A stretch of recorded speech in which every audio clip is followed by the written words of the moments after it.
To stop extreme wildfires, California is learning from Florida.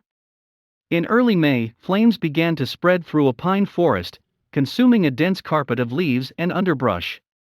The burn was the definition of a good fire, intentionally ignited to clear vegetation that could fuel future infernos. It happened in the state leading the nation in controlled burns, Florida.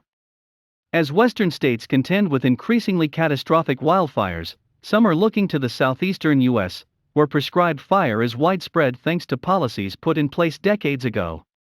From 1998 to 2018, 70% of all controlled burning in the country was in the southeast. While a continent apart, both regions have a similar need for fire. For thousands of years, forests and woodlands experienced regular burning, both sparked by lightning and used by Native American tribes, which prevented the buildup of flammable growth. Without fire, the landscape is prone to intense, potentially devastating wildfires. Despite that risk, western states have struggled to expand the use of controlled burns. This month, the U.S. Forest Service suspended them due to the extensive fires burning in record dry conditions. Now, several western states are moving to adopt the fire policies pioneered by Florida and other southern states as a hedge against the future. They include training problems for burn leaders and providing liability protection for them.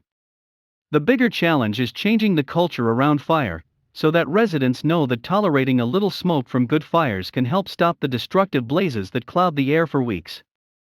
We have this generational gap in fire knowledge in the western U.S. that we're trying to rebuild now, says Lenya Quinn Davison, a fire advisor for the University of California Cooperative Extension. But Florida and the Southeast still have it. How good fire became routine in the South. Low-intensity fires were once common across the U.S. Tribes would burn woodlands to encourage plant growth, improve food and weaving resources, and attract game. In the fast-growing forests of the Southeast, fires would happen every few years.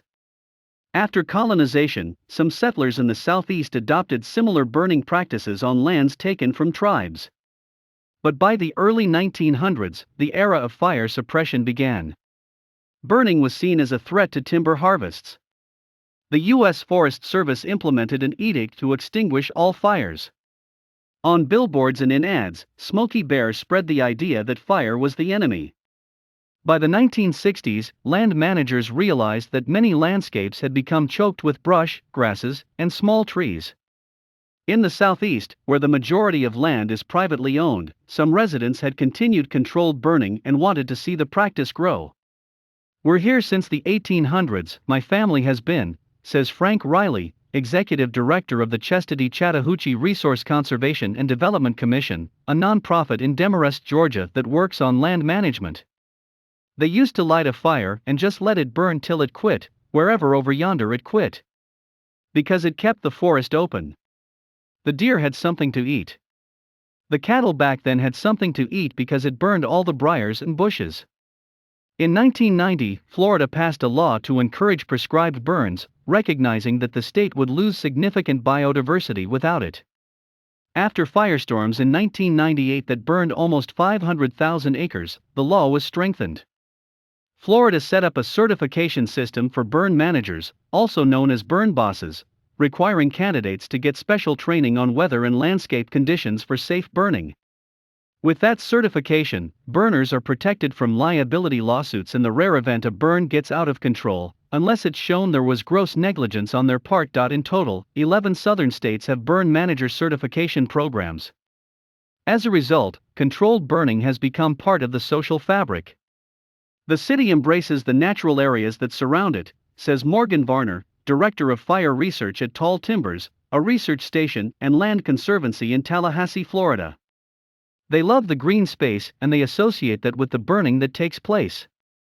So there's a bit of a social license that has to be reborn or restored in the rest of the country that's really not present.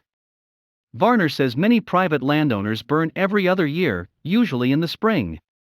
As long as the weather and wind conditions are safe, burn bosses can get a required permit in 15 minutes over the phone. In western states, prescribed burn planning can take weeks or even months in some places.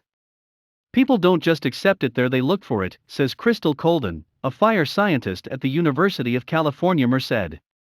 They demand it because they know how important it is for maintaining those landscapes.